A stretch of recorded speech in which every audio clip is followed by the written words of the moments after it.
राजा झील को विवाह कले राजा पुओ। शेष होइछि तिलक और पाटमुदी कार्यक्रम रे सामिल हेले ओडिशार राज परिवार।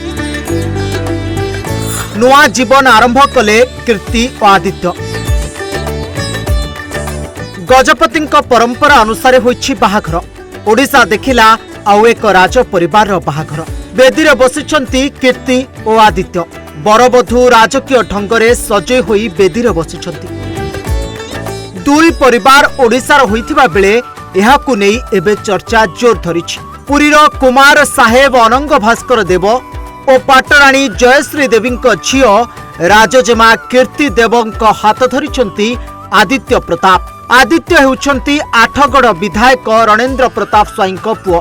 क्षत्रिय और खंडायत संप्रदाय मध्यरे एही बाहाघर होइछि। विधायक राजा स्वाई खंडायत होइतिबा बेले अनंग भास्कर हेउछंती क्षत्रिय। राज नौर छाड़ी बाहरे आर्य रीति अनुसार एही विवाह कार्य शेष होइछि। भुवनेश्वर रे एही बाहाघर होइछि। धर्मशास्त्र अनुसार धर्मपाठ वेदपाठ अनुसार कर्तांक उपस्थिति रे एही बाहाघर संपन्न होइछि। राजांक पुओ को बाहा होइछंती राजाघर झियो। ए खबर एबे ओडिशा रे चहल सृष्टि करिछि। Bureau report, Odisha Bhaskar.